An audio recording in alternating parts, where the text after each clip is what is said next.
अब चलिए आपको विस्तार से बताते हैं कि सपा से ताबड़तोड़ इस्तीफे किस तरीके से हो रहे हैं। दर्जा प्राप्त राज्य मंत्री रहे इरशाद खान दे चुके हैं सपा से इस्तीफा, और सुल्तानपुर के सलमान रायनी भी इस्तीफा दे चुके हैं समाजवादी पार्टी से। इसके अलावा देखिए पूर्व ब्लॉक प्रमुख खुदादाद खान भी इस्तीफा दे चुके हैं समाजवादी पार्टी से, और नूरपुर से जिला अध्यक्ष हमजा शेख भी इस्तीफा दे चुके हैं समाजवादी पार्टी से।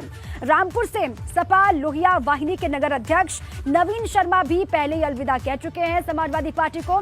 उसके बाद सहारनपुर में मुलायम यूथ ब्रिगेड के जिला उपाध्यक्ष अदनान चौधरी का भी इस्तीफा आया, उन्होंने भी इस्तीफा दे दिया है। अब देखिए स्वामी प्रसाद मौर्य के भतीजे प्रमोद मौर्य भी इस्तीफा दे चुके हैं।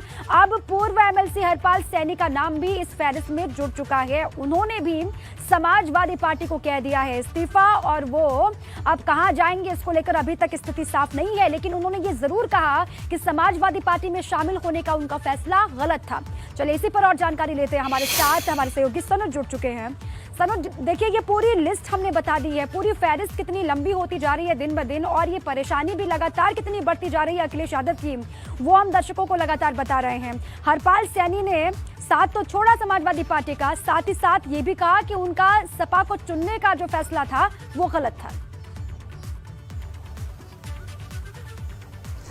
देखिए बिल्कुल जिस तरीके से 2022 से पहले तमाम पार्टी के नेताओं का समाजवादी पार्टी से लगाव हो गया था, कई बड़े नेताओं ने तमाम पार्टियों को छोड़कर समाजवादी पार्टी की साइकिल पर चढ़ना ज़्यादा बेहतर समझा।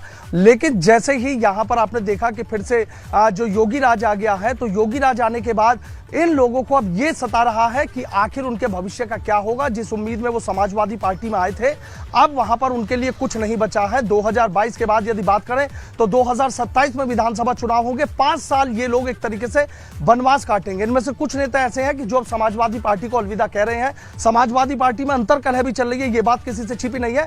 और अभी हरपाल सैनी ही नहीं बल्कि न जाने कितने और नेता हैं कि जो जल्द ही समाजवादी पार्टी को अलविदा कह सकते हैं। हमारे साथ समाजवादी पार्टी के पूर्व नेता हरपाल सैनी जी, उनसे ही हम बात कर लेते हैं। हरपाल जी, आपसे जानना चाहूंगा कि आखिर क्या वजह रही कि समाजवादी पार्टी में आप 2022 चुनाव से कुछ वक्त पहले आए और फिर अब समाजवादी पार्टी को अलविदा कह दिया? देखिए, राजनीतिक आदमी की सोच होती है।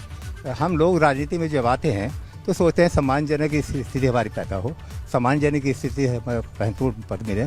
उसी के कारण हम कोई मौसम वैज्ञानिक तो है नहीं, लेकिन राजनीतिक सोच के तहत जिस तरीके से चुनाव से पूर्व अखिलेश जी की सभा में सड़कों में लाखों हजारों लोग सड़क पर दिखाई देते थे, उससे ये आभास होता था कि आने वाली सरकार समाजवादी पार्टी की बनेगी।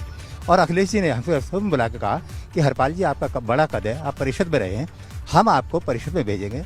पहले तो आपको सरदाना का हमारा मन था लड़ने का, लेकिन कहने लगे रो रहा है, बगड़ रहा है, ये शुभचिंतक है हमारा बहुत पुराना, आपका बड़ा कद है और सरकार बनने में हम आपको मंत्रिमंडल में भी समायोजित करेंगे। ऐसा मेरा निर्णय था, जो मेरा गलत साबित हुआ। गलत साबित हो, लेकिन आपके लिए तो कहा जाता है कि पश्चिम की हवा को बखूबी आप समझ लेते हैं और तमाम चीजें आपने कर भी हैं, बड़े नेताओं के तौर पर गिनती होती है, फिर ये कैसे नहीं भाप पाए कि बीजेपी फिर से आ रही है? लेकिन कभी कभी राजनीति के आंकड़े गलत होते हैं, ऐसी कोई बात नहीं है।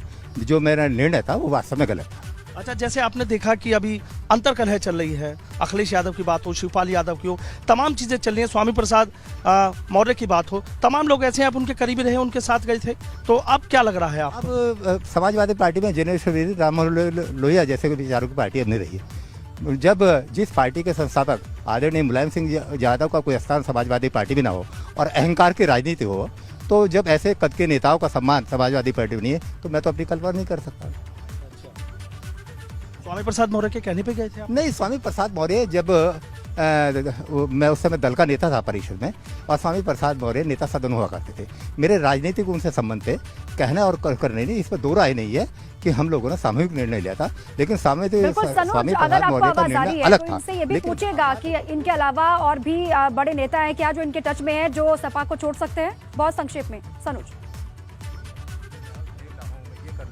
सर, आपसे एक सवाल और मैं जानना चाहूँगा कि आपने समाजवादी पार्टी को अलविदा कह दिया, कई और लोग भी समाजवादी पार्टी को अलविदा कह चुके हैं, चूंकि कई बड़े नेताओं के टच में आप रखते हैं, हम इस बात को माने कि कुछ और लोग हैं कि जो जल्दी साइकिल की सवारी छोड़ सकते हैं? संभवतः जो चर्चा है प्रदेश में, मेरी और लोगों से भी संबंध बात हुई है, सब बराबर मैं लोगों को संपर्क हूँ, और जैसे उनकी धारणा और विचार जो मैं सुनने को मिलता है, व्याख्या होती है, मैं समझता हूँ कि बहुत जल्दी समाजवादी पार्टी में बहुत बड़े कद के नेता भी समाजवादी पार्टी का सदस्य। कौन है वो एक दो से जिनकी आपकी बात हुई? अब जब बताइए कि बात तो जब आदरणीय उनके चाचा शिवपाल जी का कोई सम्मान नहीं है, और जो 2 साल से आदरणीय आजम खान जी जेल में बंद है, जो संस्थापक में उनकी गिनती होती है, मात्र 2 साल में एक बार समाजवादी पार्टी के राष्ट्रीय अध्यक्ष अखिलेश यादव जी परंपरागत तौर पर एक बार उनसे मिलने गए। ये कौन सी बात है? बल्कि उनको संघर्ष करना चाहिए।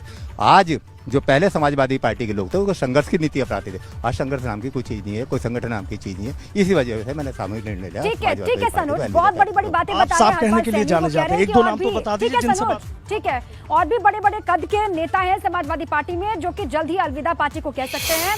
और उन्होंने ये कहा कि अखिलेश ने वादा किया था कि सरकार बनने पर मंत्रिमंडल में जगह दी जाएगी, लेकिन सरकार बनी नहीं, मैं मंत्री नहीं बन पाया और इस तरीके से मेरा समाजवादी पार्टी में जाने वाला फैसला गलत हो गया। ये भी उन्होंने अपना दर्द बयां किया है।